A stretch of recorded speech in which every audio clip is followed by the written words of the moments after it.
E para celebrar, então, a realização dessas 80 edições, a Feninger inova mais uma vez com um ciclo de palestras ainda mais dinâmico e estratégico, como vocês vão ver a seguir. Antecipamos o início desse ciclo de palestras agora para o período da manhã. Estamos com um pouquinho de atraso, perdão pelo horário avançado, mas nós vamos dar início a essa programação que vai trazer discussões aprofundadas sobre 4 temas essenciais e que foram criteriosamente selecionados por sua relevância para o mercado joalheiro. E cada um desses temas, que será abordado por especialistas de renome e também reconhecidos como autoridades em suas áreas, nesse novo formato que traz um diferencial super valioso, porque ao final das apresentações, nós teremos aqui a consultora Márcia Crossi, especializada no setor e que vai fazer conexões diretas entre os conteúdos abordados e os desafios do varejo de joias, proporcionando então dessa forma insights práticos e aplicáveis. Essa abordagem reforça justamente o compromisso da Feninger em oferecer então a todos vocês um conhecimento relevante para impulsionar ainda mais o setor. Antes de nós darmos início às palestras, eu peço a atenção de vocês, nós vamos assistir ao vídeo da Lloyd Continental, que é uma empresa especializada em seguros para o mercado joalheiro e que participa aqui da Feninger como expositora. O estande da Lloyd Continental está localizado ali na entrada da feira. Vamos ver.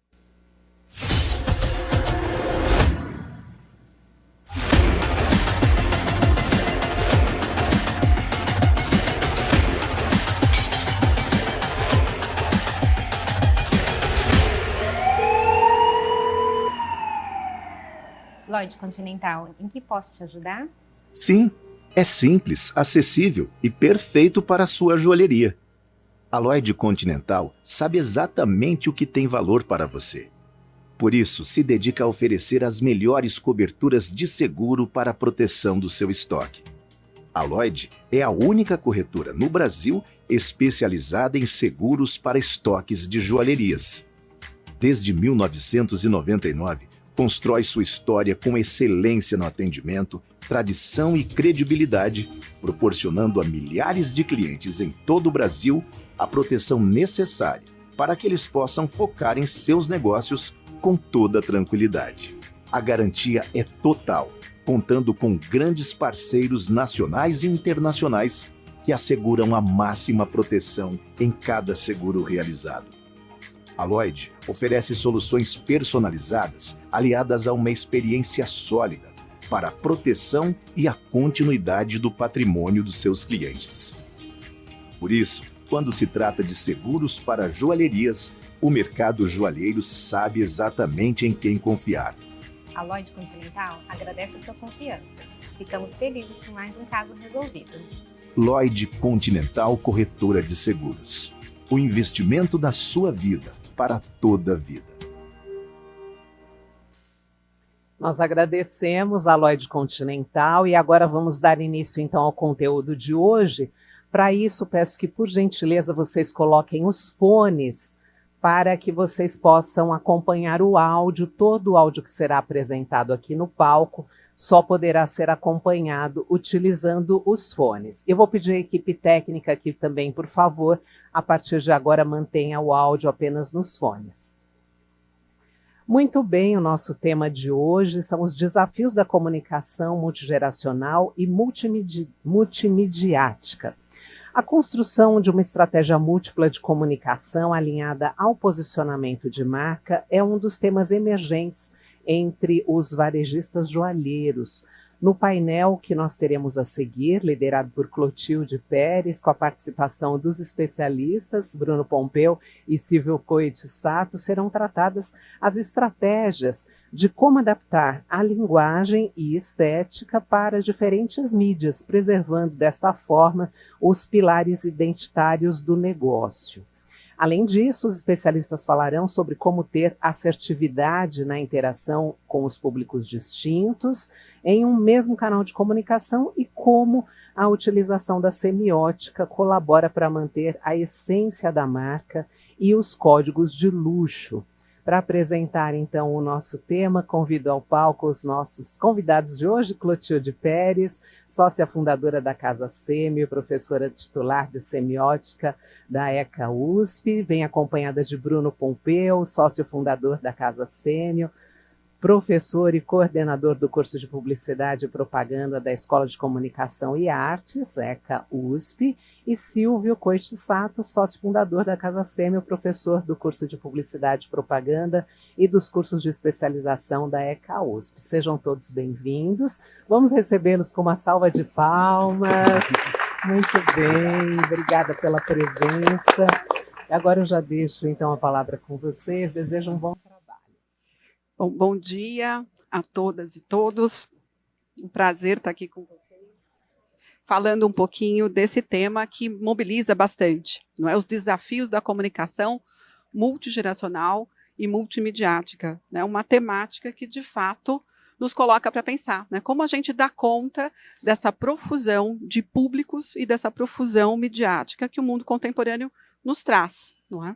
Então, a pergunta inicial que nos mobiliza nessa nossa conversa hoje é como uma marca pode, hoje, se comunicar com os públicos das diferentes gerações, Z, Y, X, de forma absolutamente integrada, efetiva e sem perder a consistência da marca. Não é? Então, é um grande desafio, por isso até a questão é longa, não é? De fato, é um enorme desafio. E, para isso, a gente montou 3 blocos para nos ajudar nessa reflexão. E o primeiro bloco é o que é geração? Né? O que são as gerações? Como a gente entende, como lidar com elas? Depois, discutir um pouco sobre conteúdo, meio, linguagem, né? O que é o que, de fato, as marcas precisam compreender e se manifestar. E um terceiro bloco, tirando aprendizados, a gente tem um conjunto de exemplos, de casos, que nos ajudam a fazer essa concretização de como lidar com esse enorme desafio. O primeiro deles é o que é a geração. Eu acho que aqui a gente tem uma grande armadilha, que é entender geração como um corte temporal. Por exemplo, bom, quem nasceu em 94, 95 é diferente de quem nasceu em 96. Né, que, do ponto de vista do corte geracional, seriam 2 gerações diferentes. E a gente sabe que os comportamentos, os valores, não são necessariamente tão diferentes assim, quem nasceu em 95 para quem nasceu em 96. Então, a gente sempre tem que ter isso em mente. O corte temporal não pode ser o único, né, valor para a gente definir o que é a geração. As gerações, de uma síntese, não é, que a gente vem construindo, gerações são formas diferentes, distintas de enxergar o mundo. São, na verdade, visões de mundo. E esse, eu acho que é a chave desse entendimento. Por quê? Porque essas visões de mundo vão engendrando, né, vão se articulando com os valores. Esses valores configuram comportamentos, hábitos, atitudes, né, e também determinam perspectivas estéticas. Então, é esse conjunto de valores, comportamentos, atitudes é que a gente precisa ter em conta quando fala de geração. Não é? O contexto é absolutamente determinante, né? Muito, muito importante. Pensando em contexto sempre de uma forma bastante alargada, né? Tudo que acontece do ponto de vista político, econômico, social, tecnológico e assim por diante. Por quê? Porque o contexto altera os nossos valores. É só a gente pensar na recente pandemia que a gente viveu. Não é? Então, o contexto altera os nossos valores, que, por sua vez, altera os nossos comportamentos. Altera o jeito da gente estar no mundo. E as pessoas, nós somos frutos do nosso tempo. A gente é influenciado e influencia. Então, por isso que é tão importante a gente pensar no contexto, a gente vai voltar nesse tema em vários momentos, e a gente percebe que as divisões geracionais são uma forma também de entender, não é? Uma forma de gerir como as pessoas se expressam nesse determinado tempo e espaço, nesse determinado contexto. Essa é uma possibilidade de olhar as gerações, enfim, com algumas diferenças de autores, não é? Mas a gente tem basicamente ali a partir dos 40 a geração Baby Boomers, nos anos 70 a geração X, depois a geração Y, mais ou menos ali 80, 80 e poucos, depois 95, como eu falei, aquele corte geracional que vai para os millennials, não é? Geração Z e geração Alpha, a geração mais recente a partir de 2012, por aí. Claro que, como eu falei, tem uma pequena diferença dependendo do autor que você vai trabalhar. Mas é importante a gente ter em conta que geração é um agrupamento de pessoas que compartilham, ok, determinadas vivências temporais, não é? Tem ali uma idade mais ou menos aproximada, mas principalmente elas passaram, se submeteram e participaram de eventos significativos ao longo da vida. Então, essa questão do contexto, ela vem com muita força. Pessoas que vivenciaram o contexto. E por que a gente estuda normalmente os mais jovens? Né? Vocês devem estar nesse cotidiano de, eu preciso estudar Gen Z, né? Quem vinha do mercado já antes, não, tenho que entender os millennials, né? Sempre estudar a geração mais jovem. Né? A gente está no meio dessa avalanche de compreensão, de tentar entender a geração Gen Z. E por que a gente precisa estudar os mais jovens? Né? Porque esse é o ponto. Porque, a rigor, são os mais jovens que rompem com os padrões. Porque são mais abertos. Né? A contestação, o rompimento de padrões é parte da estrutura identitária do jovem. Né?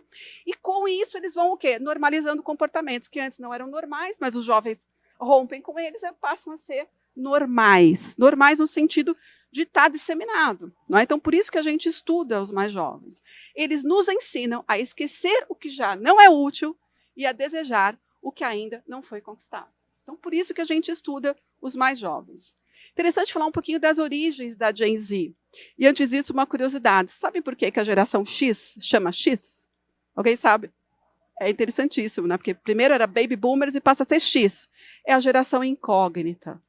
Ninguém sabe a incógnita da matemática, o X da questão? Era a geração que ninguém sabia no que ia dar. Né? Então, assim, botou X e depois veio na sequência, aí Y, Z, e aí volta para alfa. Né? E a geração Z começa ali mais ou menos em meados dos anos 90, por isso ali 95, 96 e vai até 2012. E essa Z é porque veio na sequência da Y, depois veio a Z, mas também tem um vínculo ligado à dinâmica do digital, do zapear, né, da fragmentação, da inconstância, da movimentação. Então, com isso, né, quando a gente fala de Gen Z, já vem alguns valores desse universo do digital. Velocidade, instantaneidade, uma certa desorientação pela fragmentação. Então, por isso, chama a Z. Lembra que a gente falou do contexto? Bom, que contexto é esse da geração Z? Contexto muito, muito, muito pesado. Né? Eu acho que essa capa, revela muito o contexto. Né? Ela é muito significativa, muito emblemática. Né? Porque as primeiras 2 décadas do século XXI, elas foram marcadas por crises de natureza ampla, crises plurais, como a gente fala. Conflitos ambientais, religiosos, climáticos, éticos, a gente ainda está nisso. Né? Não que a gente tenha passado, a gente continua vivendo essa pluralidade, né, de crises. E, junto com isso, a falência das instituições. Não é? Não que elas não existam mais. Universidade existe, Estado existe, igreja existe, família existe, mas estas instituições, não é, que nos colocavam na história são mais hoje tensionadas, né, questionadas, do que simplesmente seguidas como eram no passado. Elas eram os grandes parâmetros da vida em sociedade. Não é? E a vida adulta daqueles nascidos durante esse período tem início num mundo e num país, ou seja, Brasil, né, dentro disso, repleto de tensionamentos, de entraves. A principal consequência disso, que a gente vai falar muito rápido, mas daria um grande seminário, que é a dificuldade do jovem enxergar o futuro. Ele passa a não ter mais nenhuma segurança em relação ao futuro. E isso vai ter consequências bastante importantes para o nosso entendimento dessa geração. Não é? O que traz de resultado, né, dessa certeza, dessa dificuldade, certeza no sentido de não enxergar mesmo o futuro, não conseguir ver o futuro, que é tão importante para o jovem, né, o futuro, porque ele está em direção ao futuro e não consegue enxergar para onde ele está indo. Consequências ligadas à desorientação, né, a uma desesperança muito grande e, principalmente, angústia. E aqui, angústia é um afeto que, assim, trazendo a psicanálise como nossa referência, é um afeto que está à deriva. Acho que a deriva é perfeito. Né? A angústia você não sabe onde colocar. Né? É uma situação muito incômoda. Então, a gente tem uma geração que vivencia a angústia, esse mal-estar provocado pela angústia, de maneira absolutamente cotidiana. Tá? Mas tem algumas coisas interessantes. Essa geração Z, diferente da Y, tá? Ela, até por estar acostumada com tanta dificuldade, com essa, né, de não enxergar o futuro, ela vê algum sentido, ela vê alguma luz na própria precariedade. não é? Então, naturaliza a escassez, naturaliza a precariedade, não é? E um pouco é que ela enxerga abundância onde as outras gerações percebem só a escassez. Então, assim, tem um lado aqui que esse convívio com a angústia tem essa dinâmica de enxergar, de naturalizar a própria escassez. Tem uma visão, vamos dizer assim, um pouco mais positiva do que era, por exemplo, a geração Y. É uma geração individualista? Super individualista. Não que o individualismo tenha surgido com essa geração. Para quem estuda nessa perspectiva do individualismo, começa com o Renascimento, ou seja, séculos e séculos atrás. No entanto, com o contexto digital, né, isso vai ficando exacerbado. Então, sim, é uma geração bastante individualista. E a falência das instituições, de novo, reforça o individualismo. As instituições não dão conta, cresce, né? É o império do indivíduo. Não é? Então, ele também por esse motivo. Não é? A vida está totalmente digitalizada e a gente vivencia isso. E o que isso significa? Que os valores do digital passam a ser valores da vida. Não é? Então, a instantaneidade, a ausência da autoridade, né? Não consegue lidar com a autoridade, porque o digital, em princípio, é uma selva, está tudo lá. Né? E a gente percebe no cotidiano as dificuldades de qualquer tipo de regramento. Não é? Uma continuidade infinita, ou seja, está sempre, né, ligado, desmaterialização, acesso ilimitado, ou seja, entrega de todos os processos à dinâmica do digital. E um grande valor do acesso, tudo está disponível, não é? E sempre nessa ideia da mobilidade constante.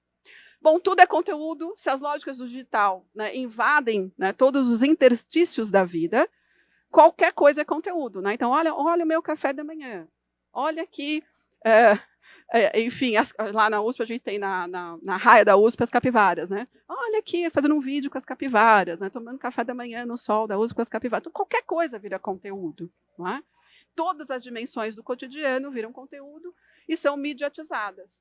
Não é? Então, essa também é uma perspectiva dessa geração. E as métricas são as métricas do digital. Quantidade, né, de likes, quantidade de curtidas, de engajamentos, de compartilhamentos, passam a ser valores importantes. Entre o social e o igual, não é? Tem um social, tem um coletivo, mas é o coletivo da bolha, é o coletivo dos iguais. E o Churran fala, né, o inferno dos iguais, né, que você vai setando tanto, você vai colocando tantas características que você vai encontrar pessoas que são exatamente iguais a você. E isso gera também uma intolerância com quem não é igual a você.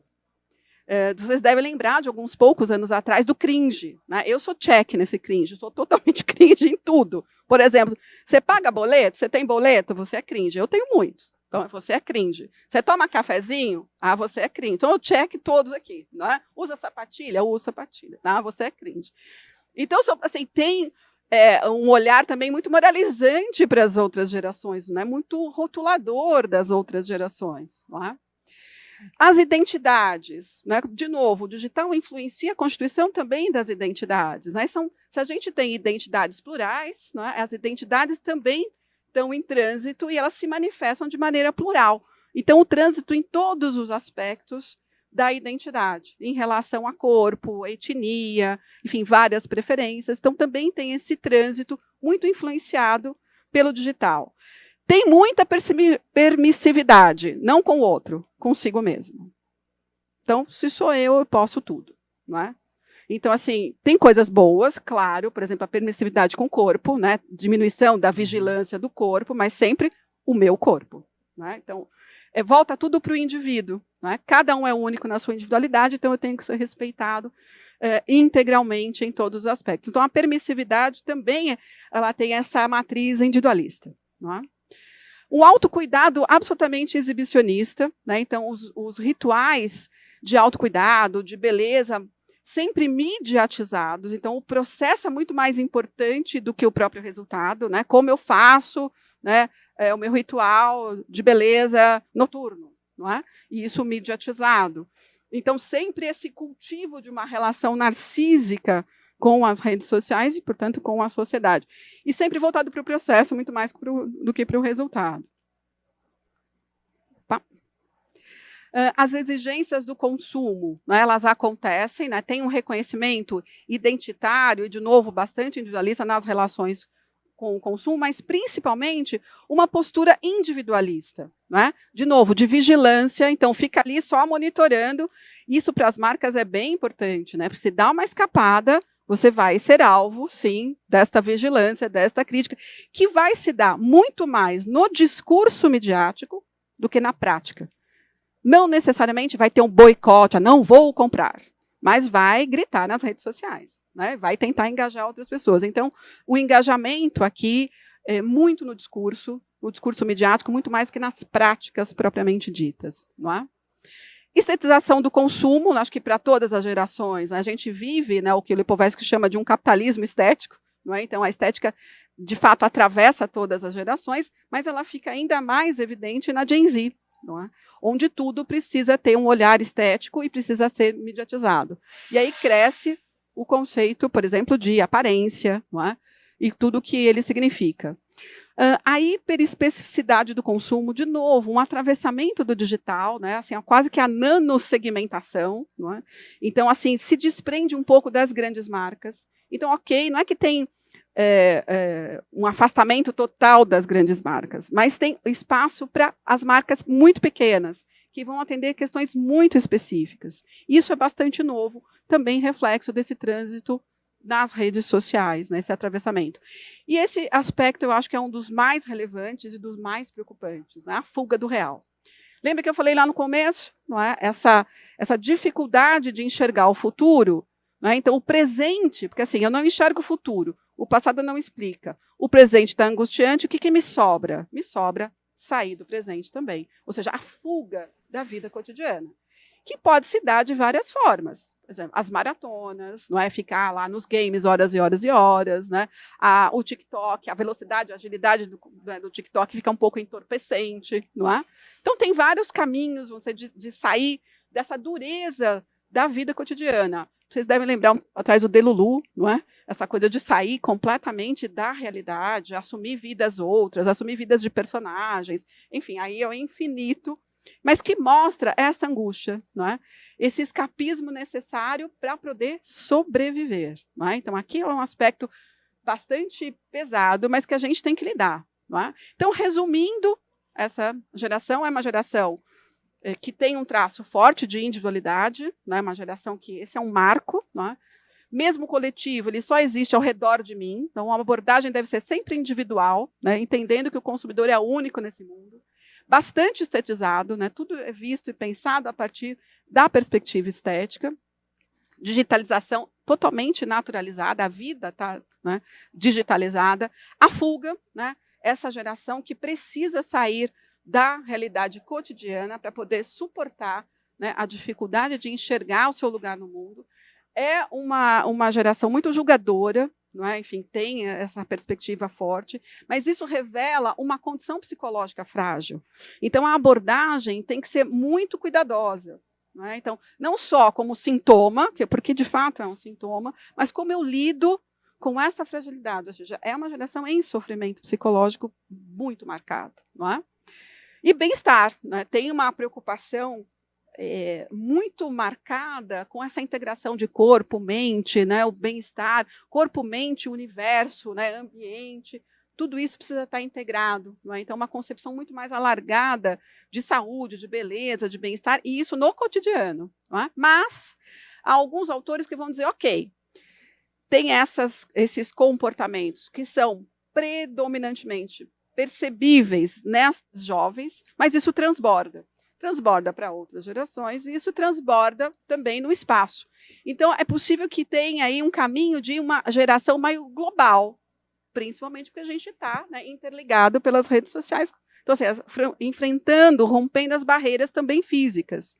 A diferença é, essas características aparecem em outras gerações, a diferença também é o momento, o ritmo, principalmente por questões socioeconômicas. Quando a gente pega o nosso Brasil, isso fica muito marcado. Então, todo mundo manifesta essas características? Alguns sim, né? Outros vão apresentar daqui a pouco, ou seja, tem momentos, né, tempos diferentes, mas influencia todo mundo esses comportamentos. Não é? E se fala muito de um trânsito intergeracional. Se a gente olhar o nosso país, isso vem acontecendo de forma bastante recorrente. A convivência de 3 gerações, né? Os avós, os pais e os filhos, por N razões, inclusive econômicas. Então, esse convívio intergeracional também reforça, né, este trânsito de comportamentos. E pelas redes sociais, né, esse trânsito também, essa apreensão do digital por gerações mais velhas. Não é? Então, assim, você tem esse trânsito, vamos dizer assim, marcadamente presente. Então, você vê geração X com comportamento de Z, né, ou de Y, seguindo valores lá atrás dos baby boomers. Isso também acontece, né, esse trânsito intergeracional. Não é? Então, se fala muito de um blending, não é, dessas misturas. Então, assim, é o intergeracional, é o blend. Isso faz com que a gente olhe muito mais para os estilos de vida do que para a idade. Quer dizer, a idade é uma informação, mas os estilos de vida, de fato, devem ter a nossa atenção. Não é? E aí eu vou passar para o Bruno seguir com a nossa conversa aqui sobre esse tema, trazendo as questões de conteúdo, meio e linguagem. Obrigada, Bruno. Bom, obrigado, gente. Obrigado, Clô.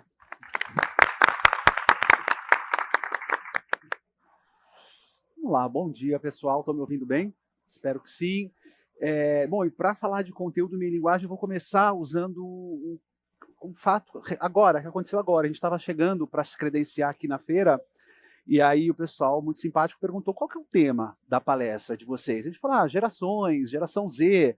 E aí uma pessoa do credenciamento falou, nossa, eles falam um dialeto próprio, né? E aí eu falei, putz, genial, né? Porque a gente não vai usar a palavra dialeto aqui em momento algum, mas é disso que a gente está falando realmente, né? Que códigos, que palavras, que termos, que expressões, ou seja, que linguagem utilizar para chegar nas gerações, né? Já adianto que não tem receita de bolo, no sentido de dizer use isso ou use aquilo, mas tem caminhos de como a gente pode pensar sobre essas questões. E eu gosto de começar falando disso, né? Para falar de linguagem, sempre gosto de começar com essa figura aí que quem é da área da comunicação já ouviu falar, Marshall McLuhan, autor canadense, importantíssimo para a nossa área, e que ficou muito famoso por uma frase que pouca gente parou para pensar o que ela quer dizer, ou, a melhor, parou para ler o que ele estava querendo dizer com essa frase, né? Que é essa que está aí, o meio é a mensagem. Né? E todo mundo que usa essa frase sem ter lido, acha que ele está dizendo uma coisa muito banal, que é o meio interfere na mensagem. Porra, isso é óbvio, né? Isso você não precisa ser um grande gênio para constatar isso, não consagraria uma frase como essa.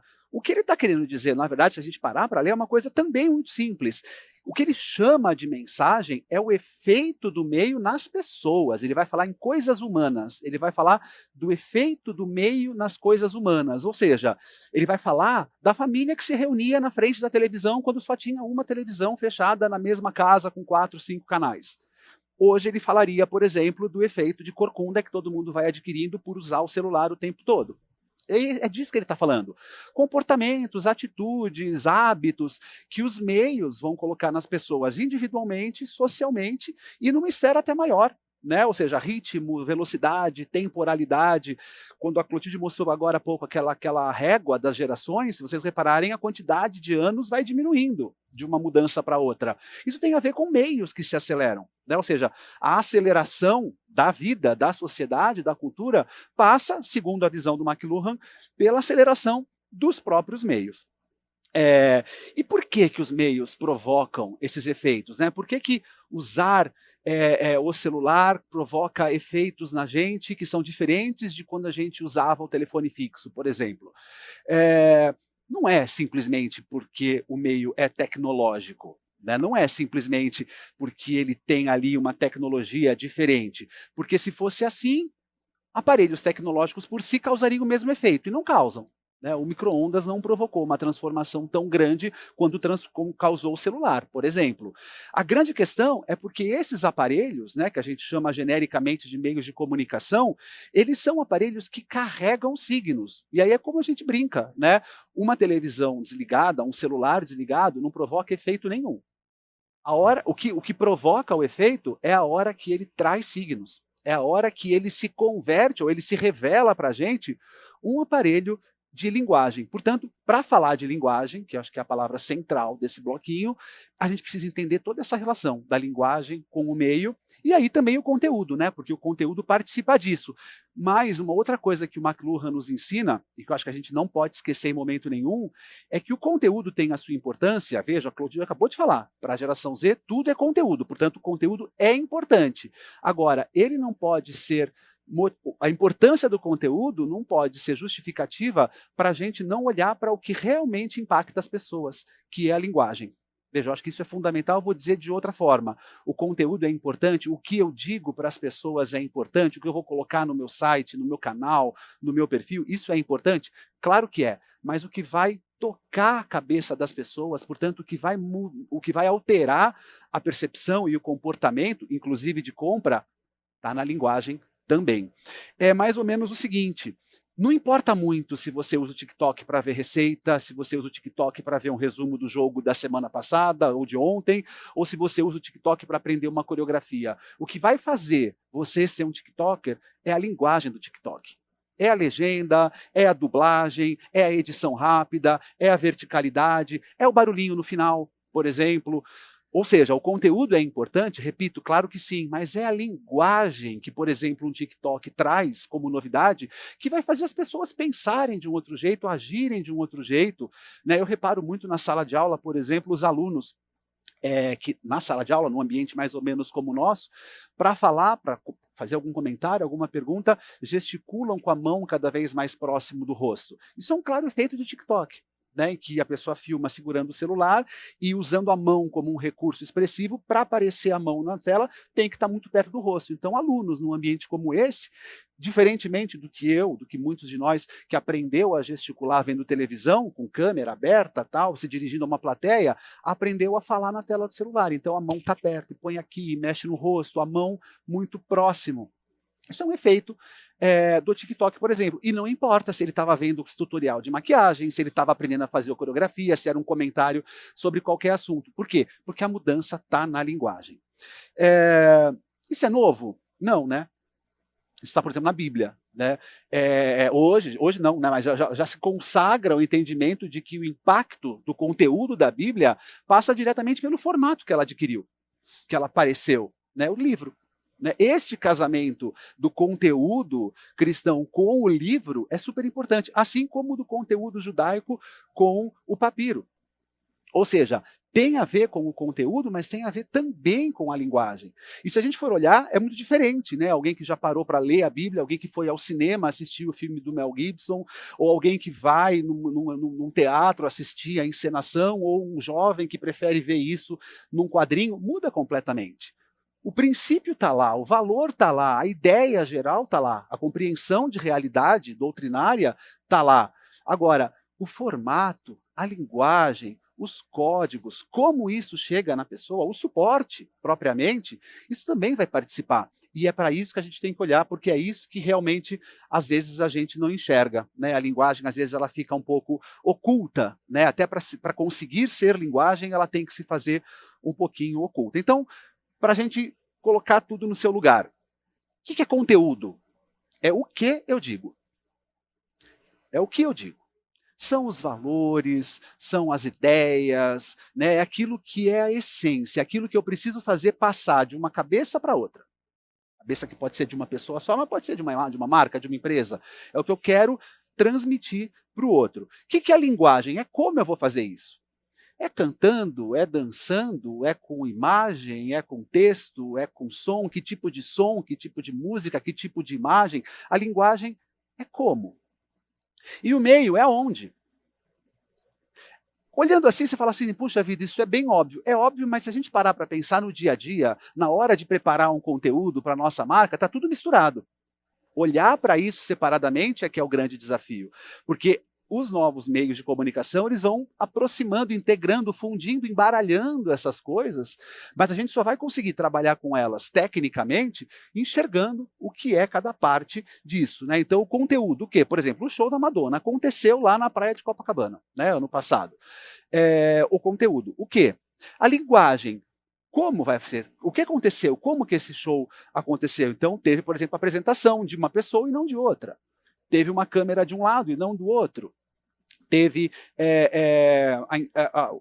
a musicalização de uma canção de um jeito e não de outro. E o meio passou na Globo, mas também foi transmitido em outros canais, mas também tinha gente ali transmitindo na hora, ao vivo. Ou seja, essas coisas, elas tendem a se juntar, a gente tende a enxergar elas todas misturadas. O nosso desafio aqui é separar para ver como é que a gente pode fazer isso para as nossas marcas. Portanto, como que isso pode ser utilizado na comunicação de uma marca, muito grande ou muito pequena? É claro que é sempre mais fácil a gente olhar o exemplo das grandes, né? Porque o tamanho que essas marcas têm, o tamanho da comunicação delas faz com que a gente consiga enxergar melhor esses elementos. Daí o aprendizado vir delas, mas isso vale para qualquer marca.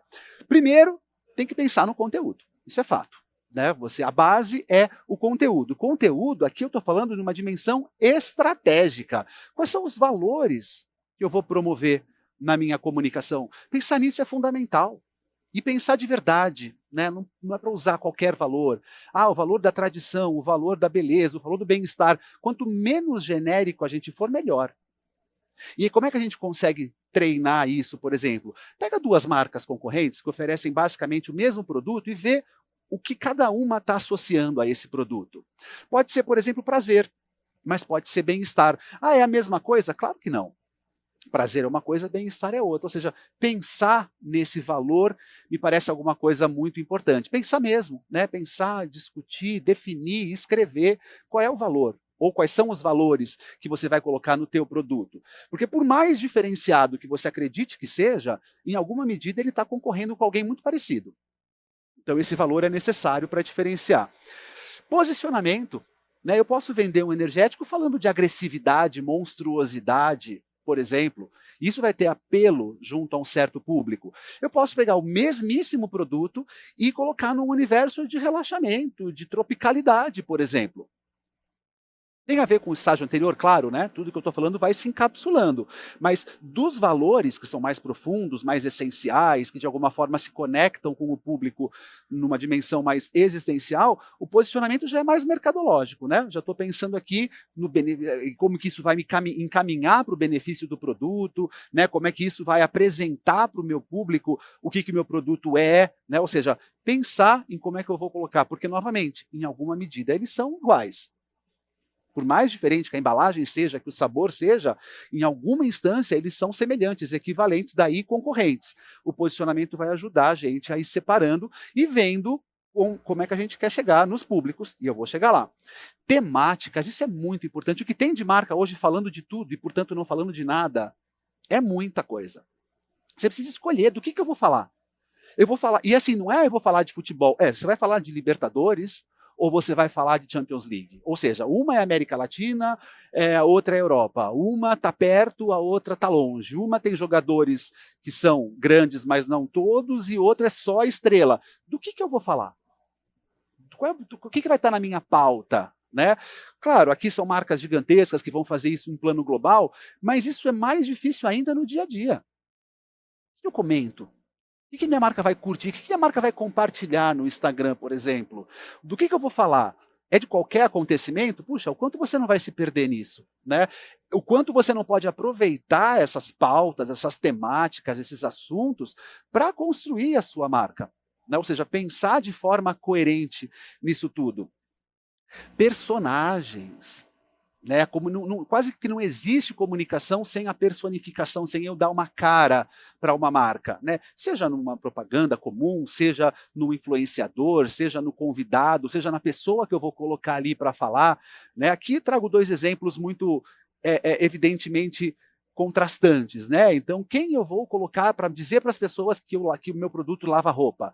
É uma mulher na lavanderia ou é um homem no quintal? É uma mulher que cuida da casa, da família e que vive na lavanderia, porque nesses 30 segundos ela mora na lavanderia. Ou é um homem que está brincando com o filho e que nesses 30 segundos vive no quintal para se divertir? É muito diferente. Né? Quem eu vou colocar para falar do meu produto? É o dono? É o fabricante? É o designer? É o usuário? É a inspiração? Pensar em como você personifica isso.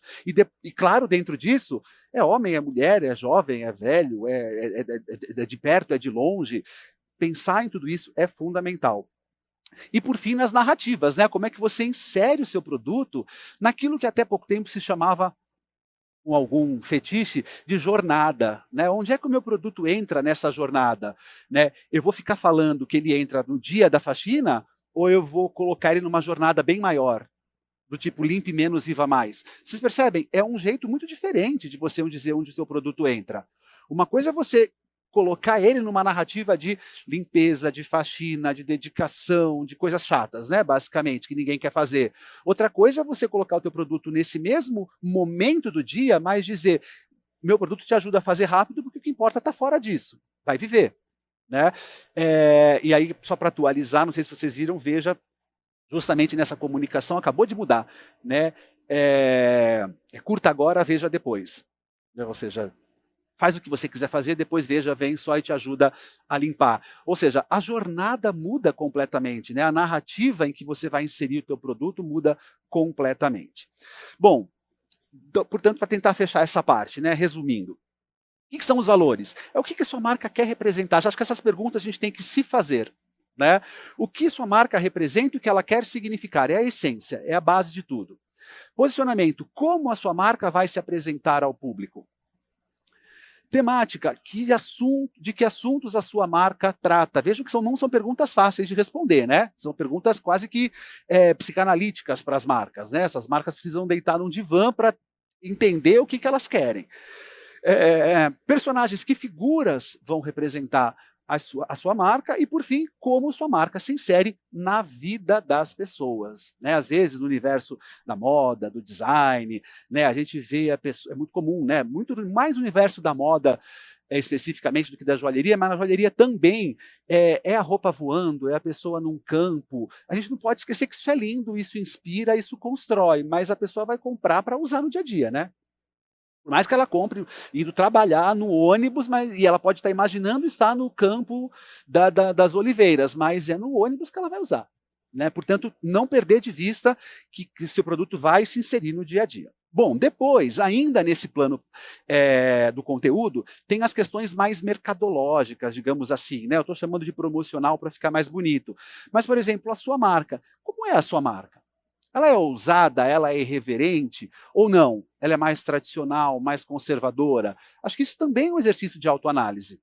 Né? Porque uma coisa é como você quer colocar a sua marca, outra coisa é o que ela faz, o que ela vende, né? Como ela é controlada, como ela é gerida, né? Ou seja, pensar em como é que você entende a sua marca. E da marca, aí sim é mercadão, aí agora sim é estratégia. Por exemplo, atributos. Estou falando do que meu produto é feito, como ele é feito, o que ele tem. Veja, isso tem tudo a ver com esse mercado em que a gente está aqui. Né? Falar de produto. E aí você tem que pensar em entender qual é o valor desse componente, né? Desse atributo. Eu estou falando de atributo tangível mesmo. Né? Por exemplo, você dizer que tem andiroba ou dizer que tem só vitamina C. Por exemplo, vitamina C pura. Né? É muito diferente, mas você está falando de composição de produto. Nesse caso aqui, isso vale para esse nosso mercado. Do atributo, a gente não pode esquecer do benefício. Mas o benefício de uma joia é óbvio. Sim, há benefícios nas joias que são óbvios, mas há infinitos outros que não são, nem um pouco óbvios. Olhar para isso é muito importante, buscar reconhecer as sutilezas desses benefícios, né? Porque proteção é uma coisa, por exemplo, segurança é outra. Alívio é uma coisa, prevenção é outra. Né? Então, indulgência é uma coisa, prazer é outra. Por exemplo, ostentação é uma coisa, orgulho é outra.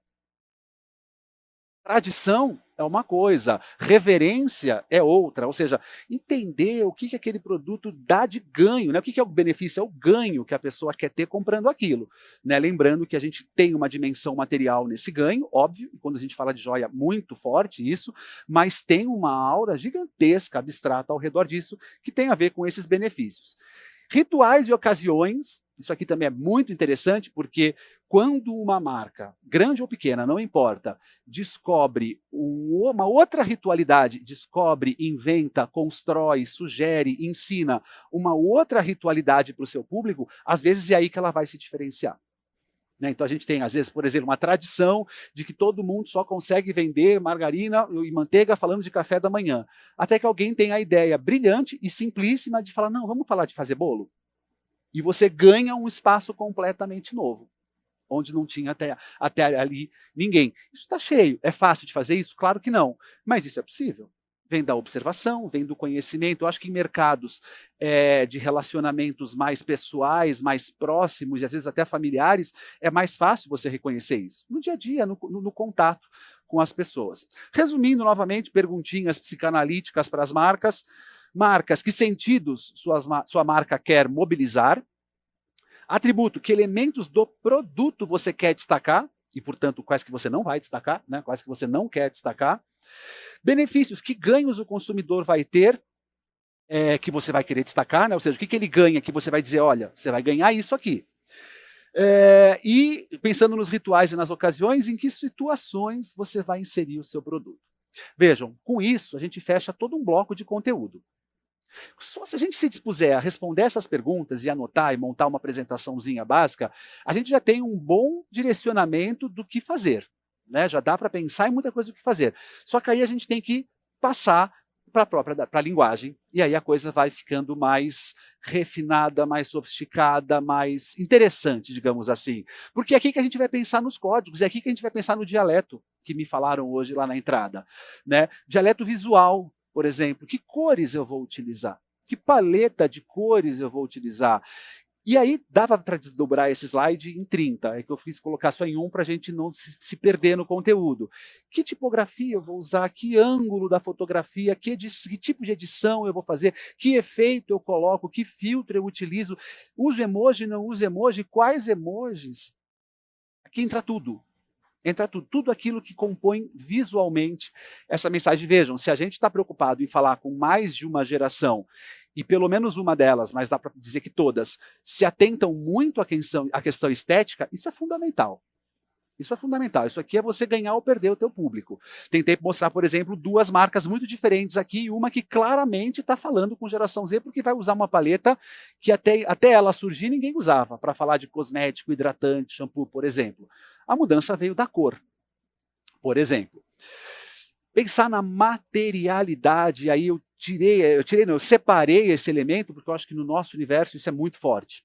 Né? Pensar no quanto cada material não simplesmente aporta um atributo ou um benefício funcional, mas o quanto cada material traz significado para aquilo que você está dizendo. Né? Quem acompanha esse universo, ou quem gosta de universo, talvez seja um pouco cringe, né? Pensar em cartão de crédito, assim como boleto, mas me parece, também não é o meu caso, que já há cartões de crédito, por exemplo, de metal, né? Ou seja, acima do black, né? Mais do que o black, porque o black é plástico. Né? Agora tem o metal, mas aí vem um que é transparente, porque aí você vai, ou seja, como é que você vai expressar desculpa, o que você quer através dessa materialidade, que pode existir, pode estar concretamente num produto em si, numa embalagem, mas pode estar no conteúdo de uma forma geral, naquilo que você coloca para as pessoas verem. Né? Uma sugestão de aspereza, uma sugestão de aveludado, uma sugestão de plasticidade, ou seja, como é que você se apresenta, né, se dando a esse nosso olhar, que dá conta do tátil, né? A gente vê as coisas e sente cheiro, a gente vê as coisas e sente textura, a gente vê as coisas e ouve, né? Ou seja, dentro dessa visualidade, explorar também esse universo da materialidade. Tom de voz, né? Também muita gente no mercado fala isso, tom de voz, tom de voz, tom de voz, você meio se dá conta do que é, né? O tom de voz não é o que eu estou falando. Muita gente que acha, eu já vi um monte de trabalho de marca que faz isso, mudamos o tom de voz, e você mudou, na verdade, o conteúdo. O tom de voz é como você fala. Né? Já viram no TikTok aqueles videozinhos que você pega uma frase e aí, dependendo de onde a palavra que você acentua, a palavra quer dizer alguma coisa? Por exemplo, hoje eu vou dar uma palestra na Feringer. Frase neutra. Agora, se eu digo, hoje eu vou dar uma palestra na Feringer, eu estou querendo dizer, não é amanhã, é hoje. Não é ontem, é hoje. Se eu digo, hoje eu vou dar uma palestra na Feringer, eu estou dizendo, quem vai dar a palestra sou eu, não é o fulano. Hoje eu vou dar uma palestra na Feringer, não estou dizendo que sim, e não que não. Hoje eu vou dar uma palestra na Feringer. É uma, não são duas, não são três.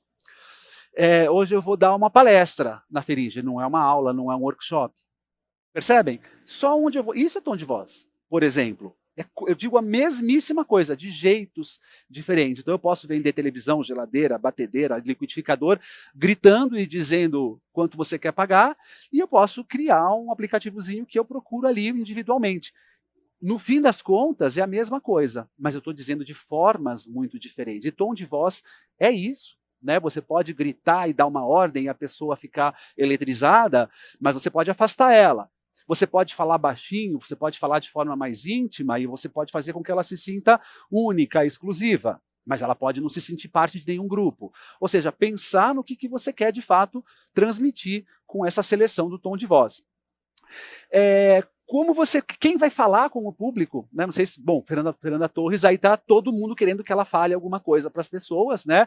Não sei se todo mundo viu ela fazendo a última campanha aí da Chevrolet, faz toda a diferença ser ela, né? Por exemplo, em comparação com o Luciano Huck, quando fala lá no programa dele sobre outro carro, né? Ou seja, novamente, do tom de voz para a expressividade maior, né? Quem é essa figura, né? Que características ela tem, enfim. Daria para expandir aqui enormemente. Para fechar essa parte também com aquelas perguntinhas do divã, pensando na visualidade, que códigos visuais que eu utilizo, o que eles sugerem? Ah, minha marca é lilás. O que quer dizer uma marca ser lilás? Ah, eu contratei um novo design, agora vai vir, agora é lilás com amarelo. Sim, pode ser lindo, mas pensa, o que isso quer dizer? Porque pode não estar construindo nada para o que você quer, por exemplo. Na materialidade, o que querem dizer os materiais que eu exploro? Né, eu falei do veludo, do plástico, do metal, por exemplo. O que quer dizer? O veludo, o plástico e o metal. Ou pensando em metal, qual é a diferença? Né? Isso vocês sabem muito melhor do que eu, mas qual a diferença, né, de um metal branco, de um metal amarelo, de um material vermelho, de um metal vermelho, por exemplo? Né? Ou seja, pensar no que esses materiais querem dizer. Tom de voz, né, como as coisas têm sido ditas pela marca, como vocês querem que as marcas as digam, e na expressividade, que significados têm aquelas pessoas que falam pela sua marca, e isso é muita gente, né? Cada um que posta e marca a sua marca, ele está falando pela sua marca. Você vai repostar todo mundo? Ou você vai escolher de algum modo que não só aquilo que se diga, mas como aquilo está sendo dito, vá construir para a marca. Gente, para não tomar demais o tempo de vocês, a gente monta aqui uma pirâmide invertida que tenta organizar um pouquinho isso. Então, lá embaixo, conteúdo pensando em marca. Isso aqui, um pouquinho acima, conteúdo promocional, né? Marca já ligado com produto. Conteúdo promocional, marca já ligado com produto. Pensando no meio, né? Canal, suporte, veículo, Instagram, TikTok, faz sentido ter Instagram. Por exemplo, se vocês repararem, está tendo uma tendência relativamente recente, não é super recente, de influencer que tinha perfil em todas as redes e está tirando de algumas, está escolhendo. Meu negócio é Instagram, meu negócio é mais TikTok, meu negócio é só YouTube. Por quê? Porque faz diferença. Enfim, pensar no meio e, por fim, pensar na linguagem, né, na visualidade. E aí, como é que a gente lida com essas coisas? Vamos lá para baixo de novo. Conteúdo de marca. Isso não pode mudar. Se você acha que você vai mudar o conteúdo de marca para falar com diferentes gerações, você não vai falar com diferentes gerações. Talvez você fale com uma, talvez. Pensando no conteúdo mais ligado já a produto, serviço, enfim, ao que você entrega concretamente, isso muda um pouco, porque você também não vai conseguir fabricar muitas coisas diferentes. Né? Você muda um pouco ali, você adapta, atualiza, pensa em linhas, pensa em extensão, muda um pouco. Pensando no meio, isso pode variar. Pode. Então, a depender do seu público, a depender da sua demanda, isso pode variar. Agora, não tem jeito. Na linguagem, isso precisa mudar. É aqui que você vai falar o dialeto da geração Z ou você vai falar o dialeto da geração X, por exemplo. E aí, com esse modelinho, acho que a gente meio que cria um mapinha, né, de como trabalhar, né? Ou seja, no que eu mexo, preciso falar com a geração Z. Não mexe no conteúdo lá embaixo, não revê os valores da sua marca simplesmente. Às vezes é uma questão de linguagem, de como falar. Bom, acho que já me alonguei bastante, vou agradecer desde já pela atenção de vocês e passar a palavra ao Silvio. Obrigado. Obrigado, Bruno. Estão me ouvindo, gente? Tudo bem? Eu vou fazer um fechamento aqui nessa terceira parte, que a gente chamou de Tirando Aprendizados.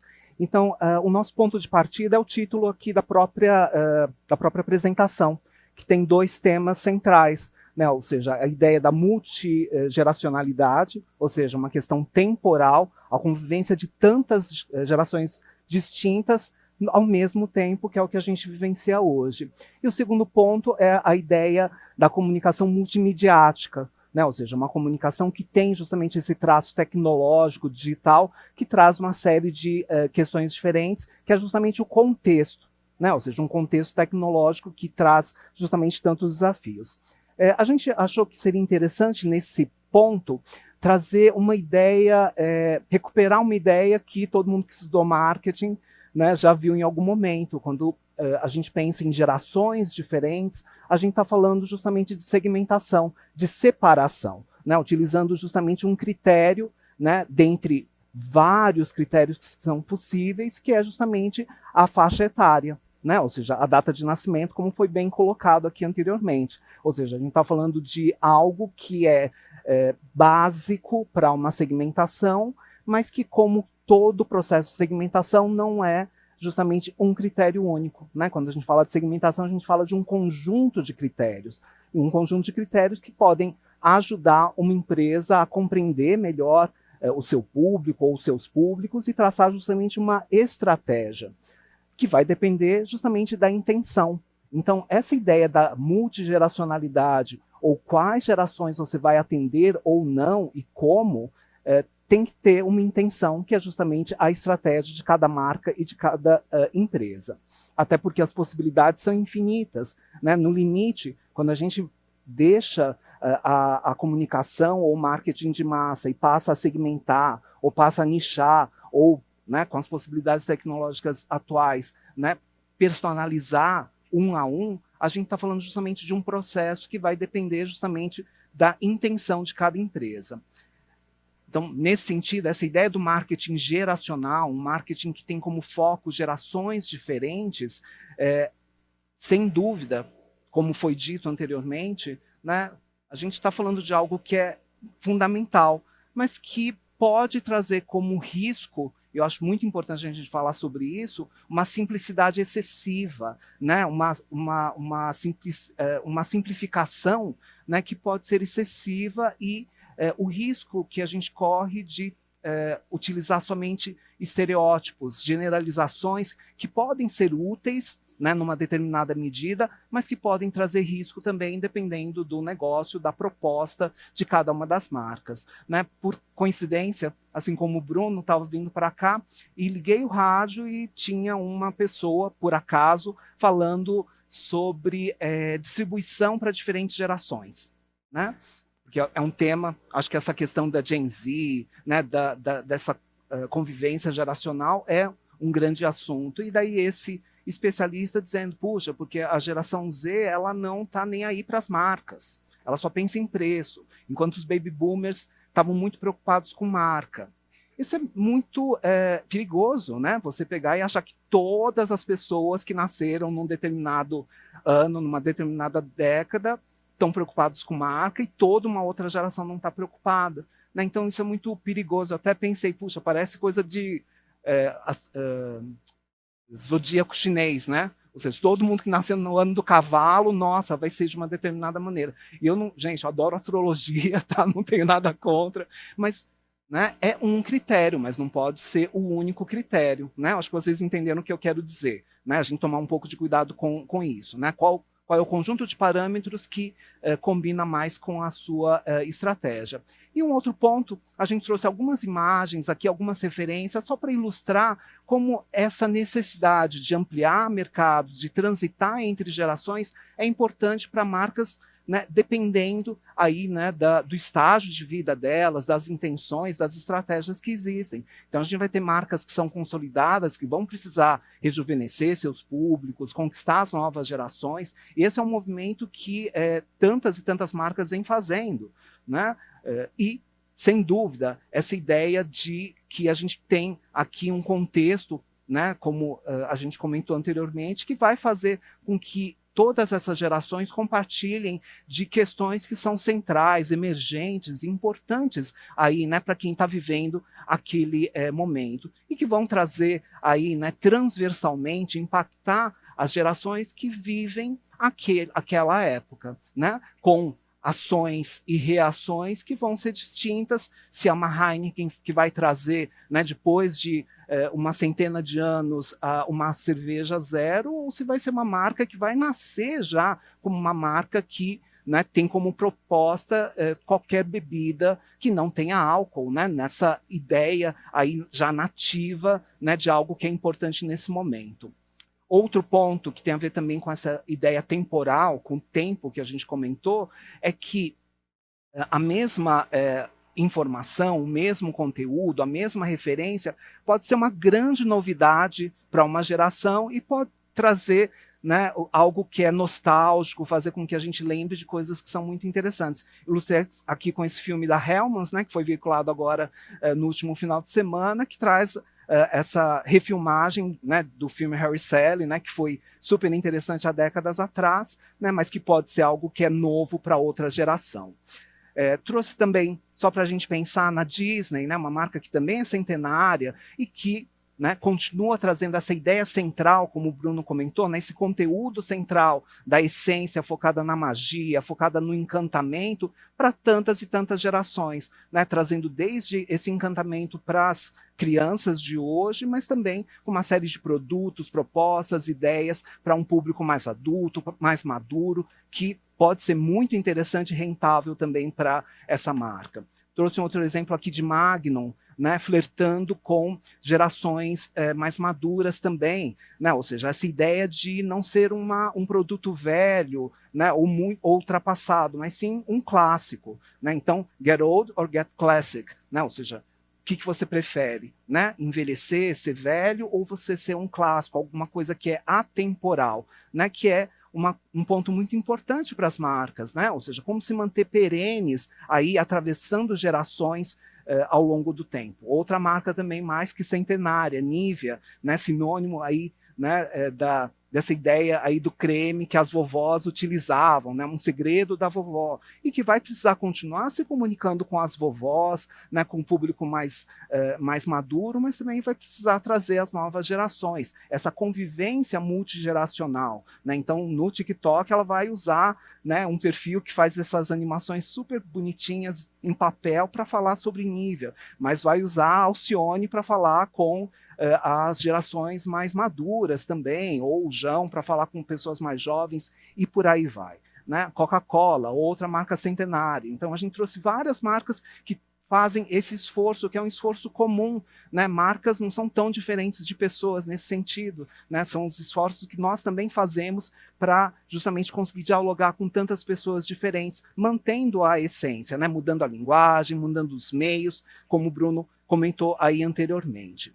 Mas, por outro lado, a gente também tem muitas marcas que precisam fazer o caminho inverso, não necessariamente conquistar só novos públicos mais jovens, mas muitas vezes públicos mais maduros também, né, em função justamente do avanço, né, e das mudanças da estratégia de marketing, de segmentação ao longo do tempo. Eu achei interessante trazer o exemplo do Nubank, né, que, como vocês lembram, surge há uma década atrás, focado especificamente no público jovem, né, ou seja, claramente essa ideia de um cartão digital, né, para quem não queria ficar lidando com os bancos tradicionais, né, essa coisa descomplicada, sem fila, sem agência, sem nada, né, e que começa justamente com essa ideia muito forte, mas que, puxa, 10 anos depois precisa conquistar o pai daquele jovem, né, ele não pode mais ficar só, né, entre aspas, com o público, com o segmento, com a geração que ele já conquistou, né? Então hoje o Nubank vai falar sobre a sala VIP também do aeroporto, vai falar que, olha, o mesmo cartão que seu filho usa é um cartão que é bom para você, para sua família toda, conforme você vai ficando mais velho também, né? O Burger King também, ou seja, uma marca, né, e uma comunicação que fala super bem para os jovens, mas também eu quero falar com outras gerações, ou mesmo facilitar o trânsito, né, entre as gerações também, né? Então, quando a gente pensa nessa ideia multigeracional, né, como conversar com uma geração, conversar com outras, talvez um caminho que pode ser muito interessante é entender essa ideia da transitoriedade, né, de que a gente tem uma fluidez em que justamente essa ideia, né, de uma marca associada a uma faixa etária específica, talvez não seja o melhor caminho, né? Como todos esses exemplos trazem aqui para a gente, né? Ou seja, uma marca mais aberta, né? Que faz com que cada um perceba, né? Qual é a possibilidade que, né, ela tem, né, e que espaço ela pode ter na vida das pessoas, tá? Eu trouxe um outro exemplo da Loewe aqui, só para fechar essa parte, né, uma campanha que me chamou muito a atenção, que traz justamente o Daniel Craig, né, que foi o 007 durante tanto tempo, junto com outras pessoas e não necessariamente com roupas associadas a uma faixa etária específica, né? Ou seja, uma marca que traz justamente pessoas de faixas etárias específicas e como elas se relacionam com a marca de uma maneira mais fluida também, né? É uma marca que também chama a atenção da gente no TikTok, né? Então trouxe 2 vídeos aqui, num deles a gente tem uma trend aí, né, bem jovem, bem associada à geração Z, mas ao mesmo tempo, né, você tem vídeos que falam com uma outra geração, né, que poderia ser o pai dessa menina, aí, né, falando sobre a relação que ele tem com a marca, com os produtos também, né? Ou seja, essa ideia um pouco mais fluida, em que, de fato, essa marca consegue se comunicar com tantos públicos diferentes. Tá? Então a gente vai fazer 3 slidezinhos só para retomar alguns desses pontos. Posso seguir, Clô? Então, o primeiro ponto que a gente trouxe, que a Clô abordou, foi o que são gerações. Então, geração como essa visão de mundo num contexto compartilhado. Isso não quer dizer, né, que o contexto compartilhado faça com que todo mundo seja igual, né? Ou seja, cada um vai ter que lidar com aquele contexto de uma determinada maneira. Embora a gente tenha uma série de características que claramente são muito mais associadas à geração Z, né? Individualidade, estetização, digitalização, a fuga, mas que também envolvem, né, as demais gerações. O segundo ponto, eu destaquei o último slide do Bruno, né? Ou seja, a gente tem pontos que são essenciais aí, né? Ou seja, o que a marca é, né? Qual é a essência, quais são os valores, isso não pode mudar, né? Agora, sem dúvida, existe uma adequação de meios e de linguagem, né, que precisam, né, mudar, e não precisam mudar só para a geração Z, né, precisam mudar para todas as gerações que estão envolvidas, porque, né, todo mundo está vivendo esse tempo, né? E o terceiro ponto que a gente acabou de falar é essa ideia justamente da segmentação, ou seja, segmentação é uma coisa muito antiga, né? Uma coisa que é necessária e persiste porque é importante para todos os negócios, né? Você saber e escolher com quem você vai se comunicar e, né, quando, né, em que ordem também. E esse entendimento aí de que é preciso uma adequação ao espírito do tempo, e talvez esse espírito do tempo leve a marcas que sejam mais abertas, menos impositivas, e que permitam justamente essa flexibilidade e essa fluidez. Tá? Outro ponto que eu acho que é importante é que nem sempre você acerta, né? Toda marca está sujeita a erros e acertos e a tentativas que vão sendo desenvolvidas, mas sem dúvida ela não pode perder, né, o seu conteúdo central, né, aquele patrimônio que trouxe tanto valor para aquela marca. Então, quando alguns anos atrás a Tiffany trouxe essa campanha, né, que de alguma maneira queria se aproximar da geração Z, né, mas fazia uma crítica de alguma maneira à geração anterior daquela menina, né, às mães daquelas meninas, talvez não seja o melhor caminho, né, caso você queira justamente proteger e valorizar aquilo que te fez ser valioso, né? Então, eu trouxe aqui um exemplo mais recente, né, da Tiffany, quando ela de fato continua a falar de coisas que são centrais na história dessa marca, né? Ou seja, ícones, né, daquela marca, produtos que são importantes, um determinado contexto aí, né, de magia, do glamour hollywoodiano também, mas de uma forma atualizada aí, né, com uma outra com outros personagens, com outras pessoas aí que trazem justamente uma aproximação aí com esse mundo, tá? Então, queria agradecer aqui a todos, a gente trouxe aqui as referências que foram utilizadas na apresentação, e dizer muito obrigado aí pela atenção, e a gente acho que a Clô vai abrir aqui para as perguntas também. Obrigado, gente. Obrigada, Obrigado. Silvio, Eu vou Bruno, sentar. Clotilde. Olha, é respirar aqui, porque é muito conteúdo realmente. Essa história toda de gerações é muito instigante e tenho certeza que assim todo o conteúdo que nós ouvimos até agora está borbulhando aqui para todos. E para deixar borbulhar ainda mais, eu vou convidar aqui ao palco a Márcia Crossi, diretora da DGNG Design e Negócio, que é uma consultoria especializada. Bem-vinda, Márcia!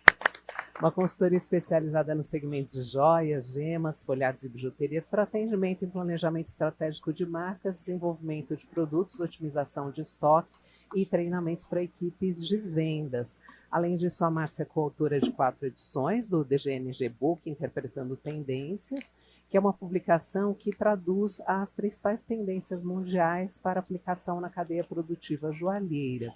Tem como formação a graduação em propaganda e publicidade, pós-graduação em Fashion Marketing e Communication e certificação pelo Programa de Desenvolvimento de Conselheiros pelo Instituto Evaldo Lodge. Então, bem-vinda, agora comanda mais essa sessão. Bom trabalho, Márcia.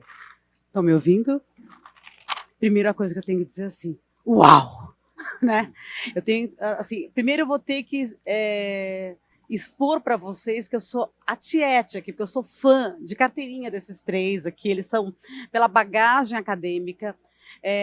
Eu estava aqui vendo a apresentação deles e entendendo quão ampla e vasta é o acervo acadêmico que eles trouxeram para traduzir tudo isso para vocês. Eu falo que estar aqui nesse momento é uma oportunidade, se todo mundo prestou atenção, única de como eles trouxeram um assunto tão latente, tão importante, que é o nosso desafio, de como a gente conseguir se comunicar com essas gerações, e que a gente sabe que isso foi abordado no primeiro dia das palestras, foi abordado no segundo dia, está sendo abordado no terceiro dia. Então, olha como é evidente e necessário esse tema. Então, Silvio, Clô, Bruno, muito obrigada, que espetáculo de apresentação. Algumas coisas me chamaram muito a atenção e eu queria trazer. Vocês perceberam a força da marca em tudo que eles apresentaram aqui, né?